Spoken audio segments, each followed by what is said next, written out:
안녕하세요. 유니콘 멘토 라이브러리 김진석 멘토입니다. 지금부터 저와 함께 은행원에 대한 진로 정보와 직업 정보를 탐색해 보겠습니다. 이 영상이 앞으로 여러분의 진로를 결정함에 있어서 많은 도움이 되기를 희망합니다. 감사합니다. 네, 여러분 은행원이 하는 일이 많이 궁금하실 텐데요. 쉽게 생각하면은 은행에서 일을 하는 사람이 은행원입니다. 여러분들이 내가 돈을 부모님께 용돈을 받아서 돈을 모아가지고 이제 적금을 가입하거나 예금을 가입하거나 할 때 도와주신 분도 은행원이고, 나중에 나이가 들어서 이제 집을 사거나 할 때 대출이 필요하지 않습니까? 그럴 때 또 필요한 때 또 대출을 도와주신 분도 은행원이고, 또 내가 해외로 여행 가거나 할 때 유럽으로 여행 갈 때 유로가 필요하고, 일본으로 여행 갈 때 엔화가 필요하고, 중국 여행 갈 때 위안화가 필요한 것처럼 이게 해외 그 달러가 필요할 경우에 환전해 주는 분도 은행원이고, 내가 여러분들이 교통카드 이용할 때 만드는 체크카드 있죠. 그 체크카드에 교통 기능이 다 들어가 있는 체크카드가 나오는데 그 카드를 발급해 주신 분도 은행원입니다. 쉽게 생각하면 은행에서 일하는 여러 가지 모든 일을 하는 분들이 은행원이라고 할 수 있겠습니다.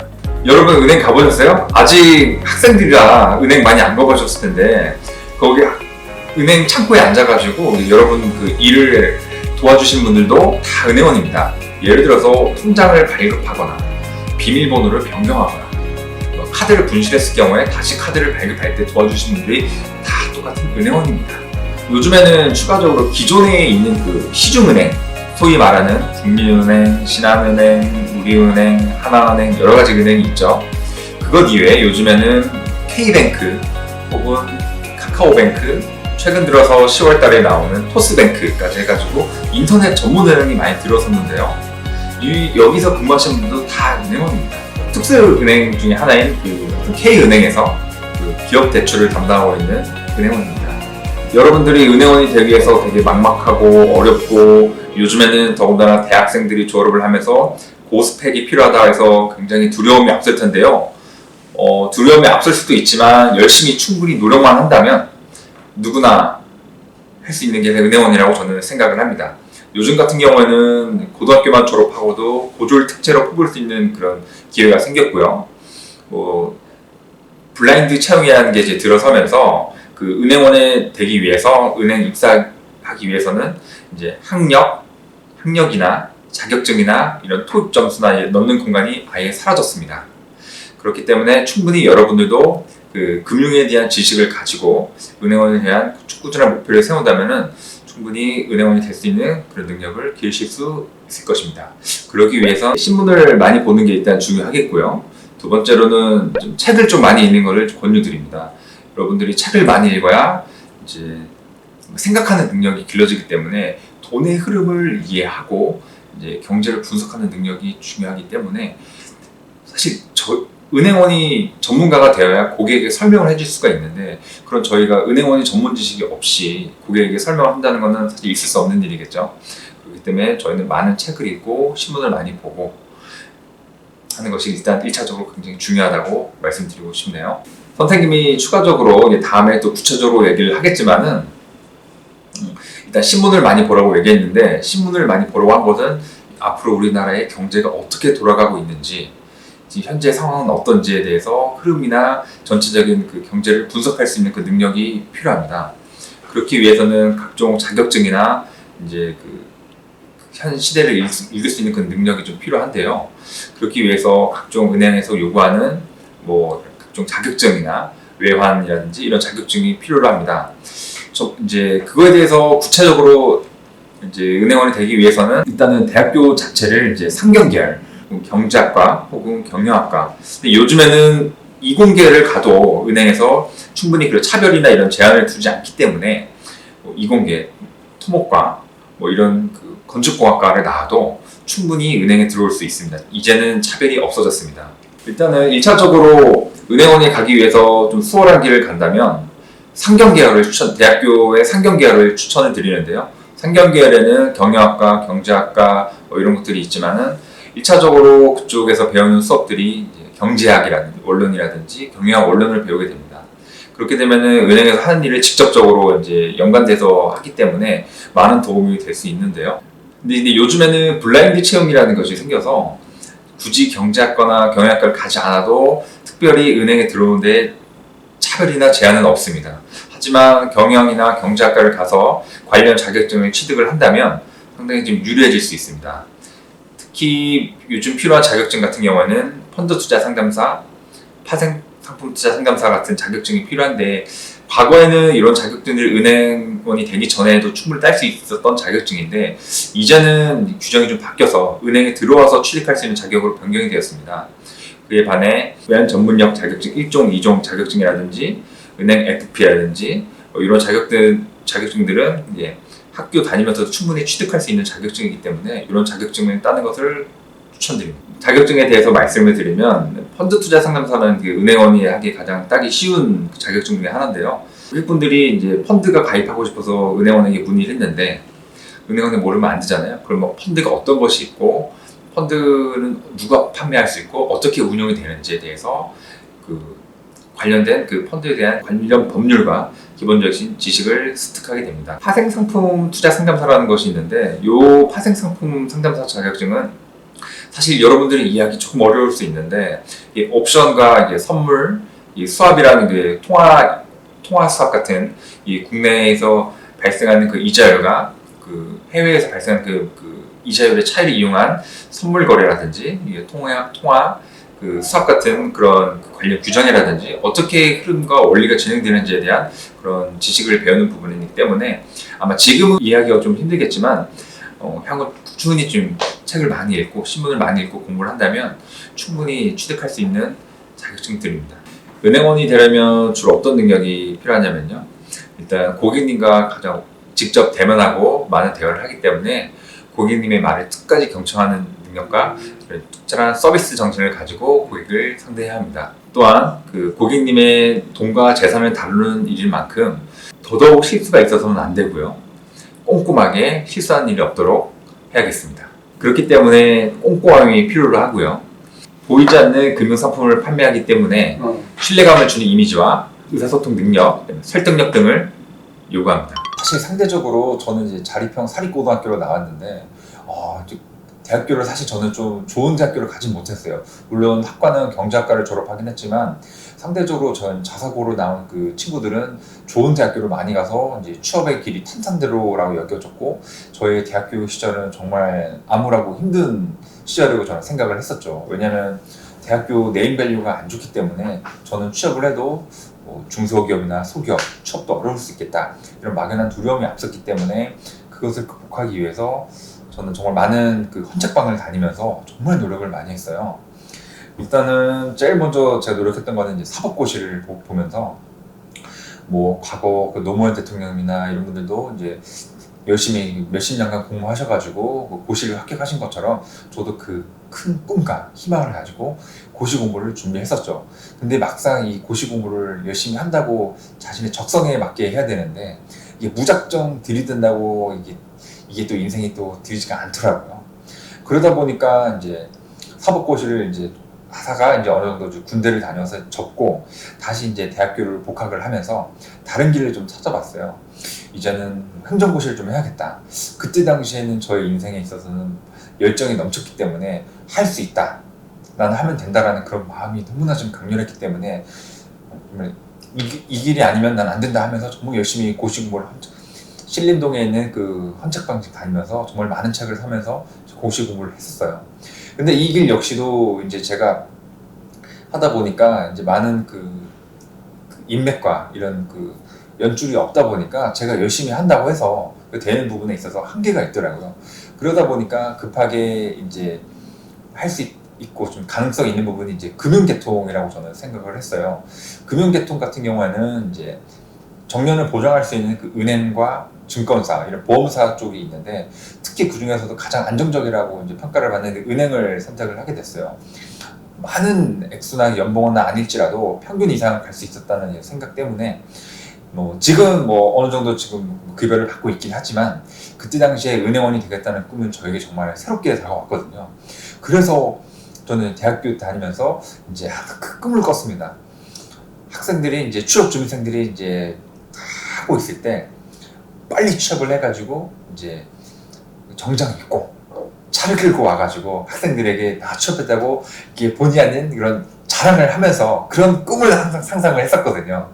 그러면서 이제 은행원이 되기 위해서 열심히 지금 노력을 했던 거죠. 그럼 은행원이 되기 위해서 어떤 게 필요했냐? 일단 원서를 쓰기 위해서 일단 자격증이 필요했기 때문에 열심히 금융 자격증을 준비했습니다.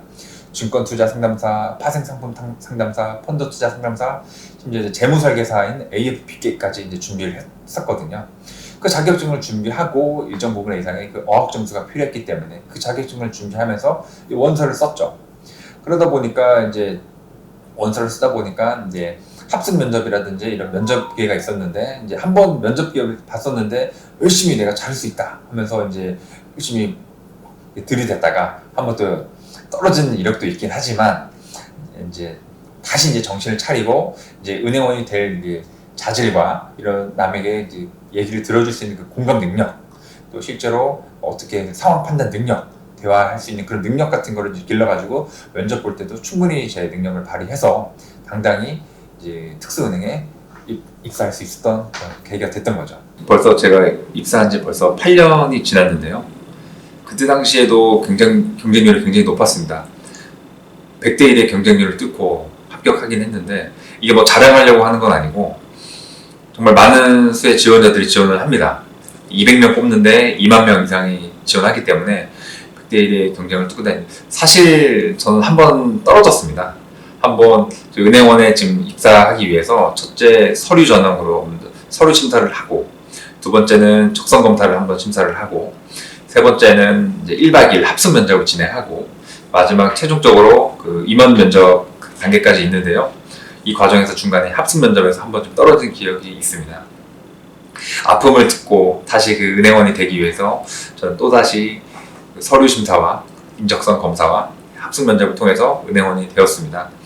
제가 은행원에 되게 된 가장 큰 이유는 일단은 저는 이제 경제학과를 이제 다니고 있었기 때문에 경제학과에서 가장 좋은 직업, 주로 최고의 직업은 뭐 여러 가지 다른 뭐 직업이 있겠지만은 금융 쪽에 저는 이제 특히 관심을 많이 가지고 있었어요. 예, 앞으로 우리나라 사회에는 제조업을 비롯한 유망한 업종이라고 저는 생각을 했기 때문에 금융업을 선택을 하게 됐고요. 많은 입사 원서를 냈었죠. 은행원 되기 위해서. 제가 은행원이 되기까지 여러 많은 그 노력을 많이 했는데요. 일단 가장 먼저 은행원에 되게 된 가장 큰 결심은 일단은 솔직하게 말씀드리면 뭐 고액 연봉이다 뭐 이런 말이 많이 있었습니다. 그래서 사실 그런 부분 때문에 처음에 호기심을 갖고 은행원에 대해서 이제 관심을 가졌었는데 이제 시간이 지나고 나니 이제 뭐 여러분들 아시다시피 뭐 대기업에 들어가게 된 경우에보다도 이제 은행원이 되면은 정년까지 보장이 되는 그런 가장 큰 이점이 있고 또 경제를 알면 돈이 보이는 돈 냄새를 맡으면 돈을 많이 벌 수 있을까라는 그런 막연한 호기심 덕분에 은행원을 준비했는데 이제 준비하다 보면서 더더욱 흥미가 생기면서 더더욱 나 역시 이제 전문가가 되고 있는 건 아닌가 이런 생각이 들면서 더욱더 열심히 노력을 했습니다. 일단은 은행원의 그 취업 원서를 쓸 때 일단 저도 이제 아무것도 없이 원서를 쓸 수는 없으니까 현실적인 얘기만 조언을 드리자면은 일단 자격증을 먼저 따는 게 중요하다고 생각을 했어요. 경제학과에 나왔기 때문에 뭔가 좀 이점도 있었지만은 그것보다도 이제 서류를 쓸 때 자격증이나 취득한 게 있으면은 면접 볼 때도 확실한 도움을 주기 때문에 금융 자격증을 취득하기 위해서 많은 노력을 하려 했습니다. 은행원의 일이 제가 지금 주로 하고 있는 업무는 대출 업무예요. 은행원이 주로 하는 업무는 이제 세 가지가 주로 나뉘는데 대출, 예금, 외환 이렇게 크게 세 가지로 나뉘는데 저는 주로 대출만 많이 하고 있어요. 이제 대출 같은 경우에는 사실 정말 돈이 아쉬워서 이제 은행에 오시는 분들인데 그런 분들에게 이제 시기적절하게 대출을 지원해 줬을 때 고객분들은 큰 만족감과 큰 감동을 느끼시는 분들이 있어요. 이게 사실 여러분들이 아직 그 돈에 대해서 이런 큰 직접적으로 와닿지 않겠지만은 정말 이 대출과 이게 돈에 대한 부분에 있어서 정말 인간의 그런 감정이나 이런 부분이 탁 연결되게 되면은 정말 큰 기쁨과 그 희열을 느낄 수도 있는 부분이거든요. 그렇기 때문에 처음에 은행원이 됐을 때 뭐 그냥 회사원처럼 일을 하면 될 줄 알았는데 실제로 은행에 들어와서 보니까 이 고객의 요청에 따라서 저희가 이제 대출을 해줬을 때 시기적절하게 이 대출을 받으신 고객분들이 사업을 하면서 이제 사업도 잘 풀어나가고 점점 제가 대출을 해준 회사가 이제 사업이 번창해서 나중에 그 고마운 마음에 또 찾아오십니다. 그 은행원으로. 그러면 정말 저는 큰 만족을 느끼거든요. 그래서 지금으로서는 그 당시에 제가 하고 싶었던 그 꿈과 다른 길을 선택하긴 했지만 굉장히 큰 만족을 느끼면서 은행을 다니고 있습니다. 네, 일단 1차적으로 이제 아침에 가서 이제 제 자리를 일단 주변 정리 정돈을 하고 오늘 기존에 이제 대출 상담하셨던 분들에 대해서 어떻게 대출이 얼마큼 가능한지, 어디까지 대출해 줄 수 있는지, 대출 기간은 언제까지 설정을 해야 되는지, 이자만 낼 수 있는지, 만기 일시까지 대출할 수 있는지, 그런 그 대출을 할 수 있는 그 대출 심사할 수 있는 그런 능력을 길러서 대출을 일단 심사하는 게 1차적인 문제고요. 두 번째로는 이제 제가 직접 이제 눈으로만 본다고 해서 이 회사를 알 수 없잖아요. 직접 그 회사에 찾아가서 이 회사가 어떻게 잘 돌아가고 있는지, 어떤 상품을 판매하고 있는지, 어떠한 물건을 생산하고 있는지, 이거를 직접 제가 눈으로 확인하면서 이 회사의 이제 성장 가능성에 대한 이거를 점칠 수가 있는 거죠. 어떻게 보면 미래 작은 워렌 버핏이라고 할 수 있을까요? 네, 그래서 이제 그런 업무까지 진행이 되고 나서 이제 돌아왔을 때는 이제 바쁠 때는 이제 심지어 이제 창구에서 고객님께 오셔가지고 이제 현금을 내드리거나 인출을 해드리는 업무를 하거나, 이제 고객이 이제 현금을 예금하실 경우는 이제 예금 업무를 하고, 또 해외로 송금을 보내시는 고객님들이 계시면은 이제 해외로 뭐 중국이나 유럽 이쪽으로 송금 보내는 업무를 하고 있고요. 그다음에 요즘에는 이제 전자화가 많이 됐기 때문에 굳이 고객님께서 직접 은행을 오시지 않더라도 팩스로 이제 퇴직연금을 가입을 하시거나 이제 해외로 송금을 보내시거나 하는 이런 업무들을, 이런 여러 가지 업무들을 촉발적으로 진행하고 있습니다. 그래서 오후 3시 반이나 4시쯤이 되면은 이제 마감할 때가 돼서 그날 있었던 그 현금을 딱 제 현금이 맞는지 확인해가지고 딱딱 맞게 금고에 넣어놓고, 마지막으로 오늘 이제 마감할 때 이제 대출 이자가 제대로 납입이 되었는지, 아니면 고객님께서 연체를 하실 부분이 있는지에 대해서 안내를 전화 드려가지고 마감하는 업무까지 하면서 하루가 끝이 납니다. 사실 여러 가지로 말을 할 수 있을 것 같은데요. 일단 저 같은 경우는 이제 공업단지 안쪽에 있는 그 은행이 많은 은행일 경우에는 공업단지 안쪽에서 근무를 하는 경우가 있고, 또 이제 시내 쪽에서 도심형 쪽에 있는 곳에서 근무할 수 있는 경우가 있고, 또 아파트 단지 내에 있는 은행이 있어서 그 아파트 단지를 위주로 하는 은행이 있을 수 있는 거고요. 근무 환경 같은 경우에는 뭐 천차만별이라고 볼 수 있겠습니다. 그 지점마다 다르고, 공단에 있는 경우에는 늦게까지 남아서 이제 야근하는 경우가 있을 수 있고, 또 일도 많이 배우면서 그럴 경우에는 그 각 은행 내부에서 우대를 해주기 때문에 해외 지점으로 뉴욕 지점이라든지 해외 베트남 지점, 런던 지점 같은 일본 쪽으로도 진출할 수 있는 그런 기회, 승진이라든지 그런 각종 우대를 받을 수도 있고요. 근무 환경 같은 경우에도 그 내부 사무실 안에서 이제 근무가 진행되기 때문에 크게 큰 차이는 없을 거라고 저는 생각이 됩니다. 근무 환경이나 여건적 부분에 있어서. 네, 수입 때문에 사실 여러분의 동기가 바뀌면 안 되는데, 저는 사실 수입 때문에 좀 동기가 바뀌긴 했지만, 요즘에 여러분들이 이제 은행에 대해서 아직 자세하게는 지금 모르시더라도 은행 다니면 어느 정도 수입은 꽤 괜찮은 편이라고 저는 말씀을 드리고 싶습니다. 중간 정도는 간다라고 생각하시면 될 것 같고요. 부족함 없이 할 수 있는 것 같습니다. 은행원, 나중에 이제 나이가 들어서 결혼할 때가 됐을 때 은행원과 은행원끼리 만나면 정말 돈 때문에 힘든 일은 많이 없을 거라고 저는 생각이 듭니다. 일단은 오늘 제가 은행원이 되어서 이렇게 여러분들을 만날 수 있어서 가장 큰 행복한 시간이 아닌가 싶습니다. 오늘 하루도 고객분들을 만나면서 가장 행복한 시간을 보냈고요. 1차적으로 저는 가장 행복했던 거는 제가 주로 하는 일이 대출이다 보니까, 제가 대출을 심사를 해서 대출이 승인이 나서 돈이 필요한 고객분들에게 대출을 해줬을 때, 저는 고객이 만족을 느꼈을 때 저에게 가장 큰 만족을 느낍니다. 근데 이거는 이제 제가 어느 정도 지금 연차가 쌓여서 할 수 있는 일이고요. 일단은 제가 신입 시절에 하나 제 일화를 좀 말씀을 드리면, 사실 은행에 대해서 전문적인 지식을 쌓으려고 해도 정말 체계적으로 은행에 대해서 돈에 대해서 송금하거나 했을 때 어려운 일이 많이 일어나기도 해요.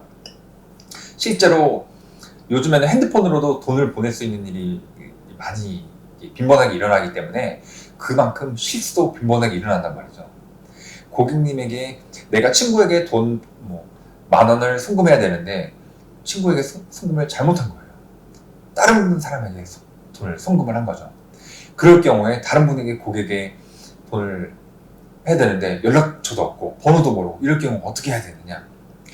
한 번은 제가 이제 신입 시절에 한번 고객님께서 이제 사업하시는 고객님이셨는데 이제 종업원에게 급여를 줘야 되는데 그 종업원이 이제 퇴사를 했던 거예요. 근데 퇴사한 직원에게 이제 급여를 주니까 그 직원이 이미 퇴사를 했고 또 하필 그 직원이 조금 있으면은 이제 다시 이제 외국인 근로자였는데 다시 이제 그 태국으로 들어가야 되는 상황이었던 거죠. 그 태국인에게 연락처도 없고 전화도 안 되는 상황에서 정말 제가 하필 그 고객님께서 같은 그 은행에 있는 그 다른 지점에서 이제 주거래 은행이었던 분이셔가지고 그 은행원을 통해서 그 은행원에게 연락을 해가지고 그 직원이 잘못 승급했다, 착오 승급이 돼서 다시 좀 반환을 해줘야 된다 해가지고 다시 그 돈을 반환된 기억이 있거든요. 그 송금을 잘못 보낸 그 고객님의 그 밑에 직원은 정말 그 힘든 하루를 보냈다고 하셨는데 제가 다시 그 고객님에게 다시 그 돈을 찾아드렸을 때 그 고객님은 정말 그 세상을 다 가지신 것처럼 정말 큰 깊은 안도의 그 숨을 쉬셨는데 그때 정말 저도 저도 같이 큰 기쁨을 느낀 것처럼 큰 만족감을 느끼지 않았나 그런 일화가 있었네요. 은행 일이 한두 가지가 아니고요. 여러 가지 일을 많이 하고 있습니다.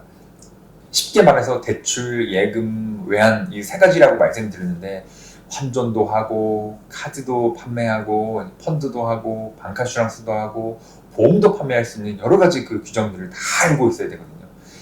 구체적으로 세부적으로 하나하나 모든 그 지식을 알고 있어야 되기 때문에 그 지식을 팔 때 좀 전문적인 지식은 아니더라도 대부분의 그 일반적인 지식은 다 알고 있어야 됩니다. 근데 만약에 고객이 뭐 하나 물어봤는데 저보다 고객이 더 많이 알고 요즘에는 많은 정보가 있기 때문에 인터넷에 찾아보시든 이런 정보 알고 오신 분들은 저보다 더 많은 정보를 알고 오신 분들도 계세요. 그런 분들에게 딱 물어봤을 때 고객님 물어봤을 때 제가 답을 못했을 때 정말 땀을 뻘뻘 흘리면서 진땀을 흘린 기억이 있는데 그럴 때 정말 저는 큰 어려움을 느낍니다. 그럴 때마다 고객님 잠시만 기다려 주십시오 하면서 제가 다시 규정과 이런 상품을 찾아보면서 안내를 하는데 정말 큰 어려움을 많이 겪습니다. 근데 하지만 지금은 이제 어느 정도 익숙해져서 제가 이제 알고 있는 부분은 대부분은 이제 어느 정도 고객님께 충분히 알려드릴 수 있는 정도 어느 정도 수준이 됐지만 처음에 들어왔을 때 업무를 많이 모르고 규정을 모르고 했을 때 정말 큰 어려움을 많이 느꼈습니다. 한 번은 은행에서 고객 만족도 조사를 했을 때 고객님께서 원하는 은행원에 대한 최고의 만족은 친절도 아니고 뭐 최고의 서비스도 투철한 정신도 대화 능력 이런 것도 아니고 고객님께서 요구하는 최고의 서비스는 업무 지식입니다. 은행원에게 정확한 업무 지식을 전달받는 것을 고객들은 가장 요구하고요. 이 업무 지식을 습득을 해야 최고의 서비스, 최고의 CS, 최고의 커스터머 서비스를 만족할 수 있는 부분이기 때문에 저는 고객이 물어봤을 때 최고의 대답을 하기 위해서 최고의 정확한 대답을 하기 위해서 저는 이제 밤 12시까지 공부를 하면서 틀리지 않기 위해서 많은 노력을 했던 기억이 납니다. 왜냐하면 상식적으로 고객님께서 뭘 물어봤는데 잘못된 정보를 가지고 그걸 가지고 뭔가 판단을 해가지고 큰 일을 저질렀을 경우에는 정말 돌이킬 수 없는 그런 상황이 될 수가 있거든요. 그렇기 때문에 은행원은 가장 정확한 업무 지식을 가지고 고객에게 안내하는 게 최고로 중요하다고 하겠습니다. 그런 부분을 극복하기 위해서 저는 끊임없이 은행에 들어와서도 또 추가적인 자격증을 준비하고 있습니다. 신용분석사라든지 이런 고차원적인 그런 자격증이 있는데 그런 자격증을 따기 위해서 은행에 들어와서도 열심히 자기 개발을 하고 있고요. 여러 가지 어학 능력이라든지 또 외국인 고객이 왔을 때 영어로 할 수 있는 그런 능력을 기르기 위해서 외국어도 공부하고 있고 또 중국인이 오셨을 때 중국어도 할 수 있는 기초적인 중국어를 좀 공부하도록 열심히 지금 노력을 하고 있습니다. 그래서 그런 업무 지식을 쌓기 위해서 그런 어려움을 극복하기 위해서는 끊임없는 열정과 노력 그런 부분이 가장 중요한 부분이라고 저는 생각이 됩니다. 사실 은행원의 전망에 대해서 좋은 얘기를 해드려야 되는 부분인데 사실 어려운 부분이기도 한 것 같아요. 요즘에도 보시다 보면은 이제 앞으로 없어질 직종이다 하면서 은행원이 지금 순위에 좀 뽑히기도 하는데요. 저는 약간 좀 생각이 좀 다른 게 미래는 좀 가봐야 되는 일이라 생각이 들고 또 은행원이 할 수 있는 사람밖에 할 수 없는 그런 부분이 저는 있다고 저는 생각이 되거든요. 대출을 심사하거나 이제 고객의 상황을 헤아릴 수 있는 능력은 기계가 할 수 없는 부분이기 때문에 앞으로의 은행원은 뭐 없어진다고 얘기하지만 간단한 기본적인 기초적인 뭐 통장을 만들거나 비밀번호를 변경한다든지 이런 부분은 뭐 없어질 수 있습니다. 근데 은행원이라는 직업은 이제 여러 대출 심사라든지 고객님이 어려움을 겪었을 때 그 고객님의 어려움을 헤아릴 수 있는 그런 인간적인 능력은 아직까지는 사람이 할 수 있는 영역이기 때문에 향후 50년까지는 아무래도 은행원은 괜찮은 직장이다, 괜찮은 직업이다 라고 저는 생각이 됩니다. 네, 학창시절 고민이 너무 많았습니다. 자립형 사립고등학교를 나와서 무한 경쟁 시제에 부딪혀서 많은 경쟁을 했는데요. 그 애들 사이에서 항상 1등을 하기 위해서 정말 많은 노력을 했는데 생각보다 그 좋은 성적을 받기가 계속 좋은 성적을 유지하기가 쉽지가 않더라고요.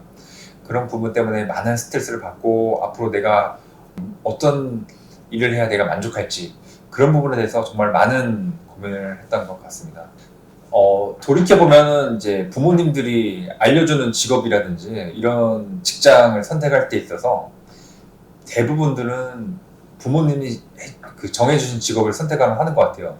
의사가 좋다, 변호사가 좋다, 전문직이 좋다 하면서 그런 직장을 선택하게 되는데 다 내려놓고 보면은 정말 그게 좋은 직장인지 한번 돌이켜보면서 곰곰이 나 자신을 생각해보는 시간이 필요하다고 생각을 해요.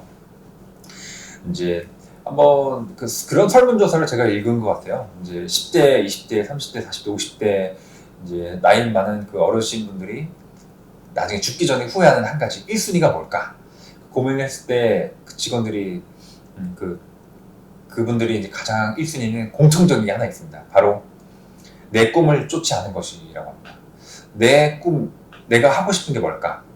내가 하고 싶은 게 뭘까를 되게 진지하게 생각을 해봐야 되는데요. 쉽게 생각을 하면은 이렇게 볼 수 있습니다.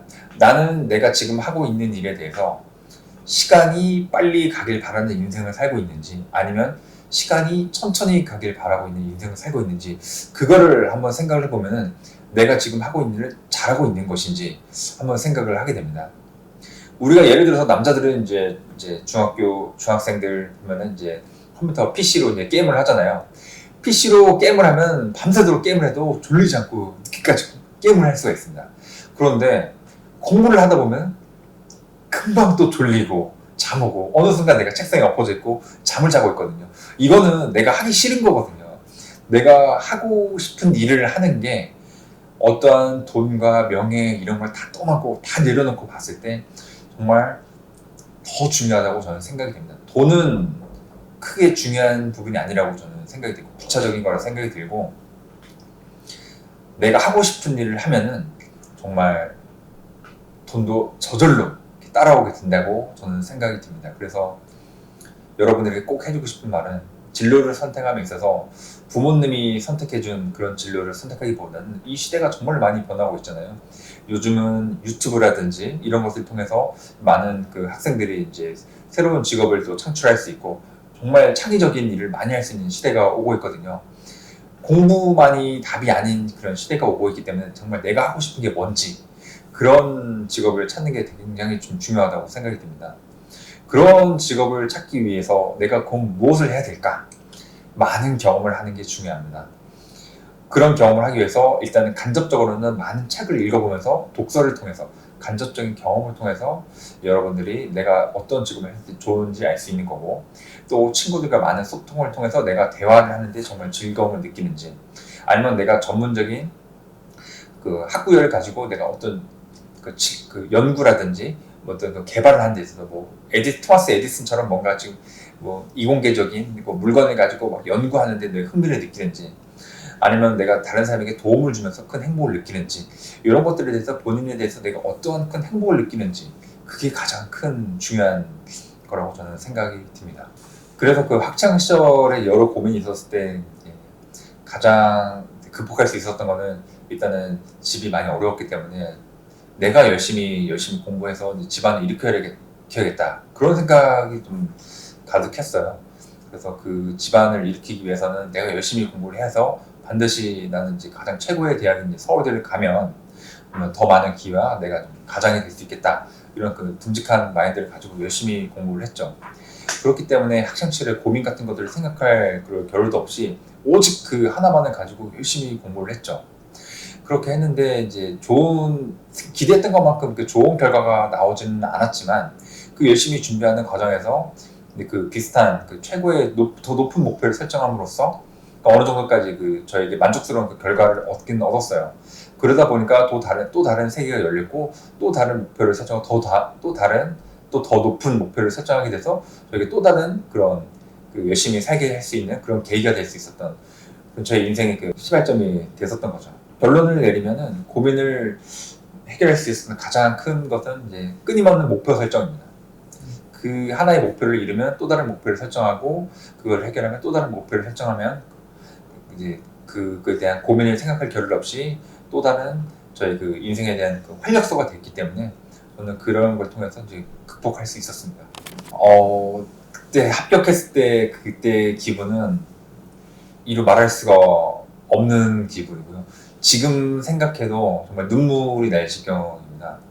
그때 당시에 이제 제가 이제 취업이 안 된 시간이 한 6개월 정도 있었는데 그때 당시에 이제 요즘 취업 준비생들이 굉장히 어려운 시간을 많이 보내고 있잖아요. 그때 당시에 취업 합격 소식을 부모님께 들려드렸을 때 부모님이 정말 이제 방방 뛰실 정도로 정말 큰 가족의 경사가 날 정도로 정말 큰 기쁨이 있었거든요.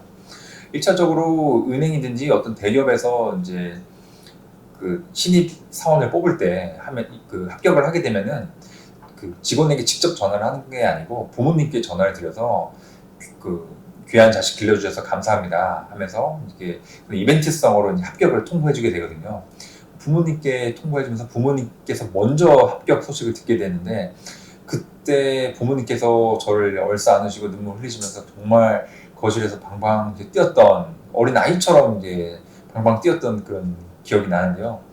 정말 그 제가 지금까지 초등학교, 중학교, 고등학교, 대학교 다니면서 살아왔던 그 노력의 결실을 맺은 게 아닌가 하면서 정말 큰 기쁨과 절정을 좀 느꼈던 것 같습니다. 일단은 아무 생각이 안 들었는데 일단은 부모님께 감사하다는 생각이 일단 1차적으로 들었습니다. 부모님께서 이렇게까지 키워주셔서 귀한 아들을 키워주셔가지고 제가 이렇게 당당하게 떳떳하게 이제 사회에 나가서 이제는 학생에서 사회에 나가서 이제 경제인이 되어서 이제 경제 활동도 하고 돈도 벌고 그래서 이제 부모님께 효도할 수 있다는 생각도 들었고 이제 예쁜 그 여자친구도 사귀고 이제 차도 사서 여행도 다닐 수 있고 이제 하고 싶은 것들을 이제 할 수 있는 그런 생각에 정말 큰 기쁨밖에 없었습니다. 은행원이 되고 나서 제가 달라진 점이 있다면 첫 번째는 두 가지 장점 단점을 좀 두 가지로 말씀을 드리면 일단은 제가 큰 코 다친 게 하나 이제 자만심이 하나 생긴 거죠. 지금 학생들이 보이긴 모르겠지만 이제 취업 준비생들이나 이제 대학생들 사이에서 은행원이 됐다고 하면 아직까지는 어느 정도 인정을 받는 그런 분위기가 있기 때문에 그래도 뭔가 좀 우쭐대고 했던 그런 자만심이 있었는데 정말 그게 인생이 다가 아니라는 걸 이제 깨닫는 순간 정말 큰 자만심이었다는 사실을 깨달았죠. 그거 이외에 더 앞으로 더 나에게 나아갈 더 다른 그 목표와 더 높은 목표를 추구해야 될 그 인생이 있는데 정말 그거 하나 가지고 인생이 다 해결됐다, 끝났다 이렇게 생각을 했던 그런 자만심을 가졌던 게 있고 이제 두 번째로는 이제 겸손함을 또 하나 배웠어요. 이제 은행에 들어와서 처음에 이제 고객님을 상대했던 그 고객님이 아직도 기억이 나는데 제가 일단 처음에 근무했던 곳은 이제 공업단지 안쪽에 있는 그 은행인데 그 안에서 정말 열심히 그 점심시간에 잠깐 이제 쪼개가지고 오셔가지고 은행원 통장 재발급 받으러 오신 고객님이셨는데 정말 그 현장에서 일하시다가 오셔가지고 이렇게 하시는 모습 보면서 우리 부모님 세대들이 우리를 키우기 위해서 정말 보이지 않는 것을 정말 저렇게 열심히 사셨구나 하는 모습 보면서 속으로 눈물을 많이 흘렸습니다. 정말 내가 지금 이렇게 일을 다니고 이렇게 이렇게 좋은 그 혜택을 받으면서 일을 하고 있는 것도 정말 내가 잘해서 되는 게 아니라 정말 이 부모님 세대들이 정말 열심히 해주셔가지고 내가 이 자리까지 오게 됐고 일단은 사실을 알게 되면서 정말 그 은행원이 되기 전후로 많은 걸 느꼈습니다. 근데 이거는 직접 돼봐야 이제 느낄 수 있는 감정인데 참 가슴이 좀 짠했습니다. 제가 이제 열심히 이제 고시 공부나 이제 학창 시절에 열심히 공부를 좀 오래 하다 보니까 20대 초반에 연애를 많이 못했어요. 근데 은행원이 됐다고 하니까 여기저기서 예쁜 그 여자친구 소개팅이 많이 들어오더라고요. 그런 걸 보면서 아 은행원 되게 좀 잘했다 하는 생각도 조금 느꼈습니다.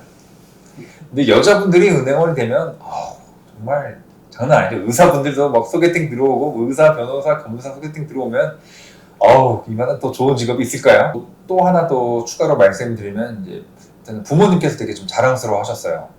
뭐 물론 제가 원하는 뭐 판검사나 이런 변호사는 아니더라도 어느 정도 그 사회에서 좀 이거 정도면 뭐 좀 그 이름 내밀 수 있는 정도는 좀 된다고 생각이 들어서 부모님께서 어느 정도는 되게 굉장히 좀 자랑도 하시고 다니시더라고요. 그래서 좀 나름 만족감도 컸고 또 외적으로 되게 좀 효도했다는 생각도 들고 또 뭐 은행원 이미지가 또 깔끔해야 되잖아요. 그래도 뭐 로션도 또 좋은 것도 사고 뭐 스킨 로션도 좀 괜찮은 거 사고 화장품도 좋은 거 사고 미용실 갈 때도 또 뭐 머리도 좀 예쁘게 좀 하고 굉장히 좀 나름 제 자체도 좀 꾸밀 수도 있어가지고 굉장히 좀 좋았던 것 같아요. 또 은행원들의 이건 좀 은행원들만 알 수 있는 그런 건데 은행원이 되고 나서 이제 딱 은행원이 됐을 그 시점과 신입 시절과 2년 후의 시점이 굉장히 사람이 달라졌다고 하는데 어느 정도 화장의 기술과 스킬이 늘어서 굉장히 여자는 여자가 돼 있어지고 남자는 훈남으로 좀 바뀌어져 있을 겁니다.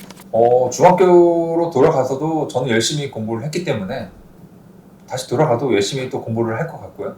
근데 공부를 조금 더 효율적으로 할 것 같습니다. 그때 당시에는 무지막지하게 외우면 된다는 생각으로 이제 공부를 했기 때문에 비효율적인 공부를 했었는데 이제는 좀 책을 좀 많이 읽으면서 이제 이렇게 공부하면 좀 더 시간을 좀 할애할 수 있겠구나. 공부 역시 체력 싸움이구나. 더 많은 경험과 이런 그 방학 때 되면은 많은 경험과 봉사활동이라든지 이런 걸 통해서 많은 경험과 견문을 쌓고 또 책을 좀 더 많이 읽으면서 이제 어떻게 하면 내가 더 효율적으로 공부를 해서 더 나은 사람이 될 수 있는지 그런 부분을 좀 더 연구를 해서 다시 또 공부를 할 것 같습니다. 사실 지금 또 다른 꿈을 꾸고 있는 부분에 대해서는 사실 많은 생각을 갖고 있습니다. 요즘에는 100세 인생이라고 하잖아요. 아직까지는 정년이 55세에서 60세 정도 있는데 그럼 남은 60세부터 100세 인생까지는 내가 어떤 걸 하면서 살 것인가. 사실 인생은 도전의 연속이라고 저는 생각을 합니다. 또 다른 하나의 목표를 설정하면 또 실행을 하고 그 목표가 도달이 됐을 때 어떻게 도달했는지 또 피드백을 통해서만 인간이 성장할 수 있다고 저는 생각을 하거든요. 내가 단순히 그 목표를 설정한 부분에 대해서 그냥 남이 도와줘서 얻어서 내가 성취를 한 건지 내가 정말 내가 계획을 수립하고 목표를 설정해서 성취를 한 건지에 대해서 연구를 해보고 그 목표를 이뤘을 때 내가 다음 목표로 나가고 또 다른 목표를 설계하고 내가 더 나은 사람으로 성장하고 더 높은 사람들과 만나 더 좋은 그런 한층 더 업그레이드된 그런 인생을 살기 위해서 또 다른 목표를 설정하고 또 나아갈 것 같습니다. 그래서 지금은 제가 갖고 있는 생각은 60세 이후는 난 앞으로 어떤 그 사회에 공헌을 하면서 어떠한 그 사람들에게 베풀면서 살 수 있는지 그런 생각을 하고 있습니다. 제가 지금 이제 은행을 계속 이제 다니게 될 텐데 은행을 다니면서 제가 얻은 이제 금융 지식들을 어떻게 이렇게 자라나는 그런 아이들에게 도움을 줄 수 있는지 이런 부분들을 참 연구를 많이 할 것 같습니다. 지금으로서는 금융 교육이라든지 아이들에게 그 금융에 대해서 금융 문맹이라는 말도 있는데 이 금융 문맹에 있는 사람들에게 어떻게 하면 쉽게 이 금융에 대해서 전달할 수 있을지 그런 부분에 대해서 한번 연구할 수 있는 그런 뭐 아카데미라든지 그런 학원을 설립을 해서 도움을 줄 수 있는 방법이 있지 않을까 이런 목표를 가지고 있습니다. 일단은 그 은행원을 되고 싶어하는 그 친구들에게 해주고 싶은 말은 생각보다 더 좋다라는 얘기입니다. 일단은 보통 제가 지금 은행원 된 그 주위의 친구들 보면은 부모님이나 친척들 중에 은행원이신 분들이 좀 많이 있어요. 그렇기 때문에 그런 부분에 영향을 받아서 그런지 모르겠지만 은행원인 부모님을 두고 계시면은 자식도 은행원이 되려고 많이 하더라고요. 뭐 크게 뭐 어려움 없이 사는 것도 있겠지만은 은행원만의 그 좋은 직업이 없기 때문에 그런 얘기를 말씀드리고 싶고요. 일단은 뭐 혜택과 복지, 뭐 급여, 연봉 뭐 이런 부분도 있겠지만은 은행원이 되면은 여러 사람을 만날 수 있다는 그런 장점이 있습니다.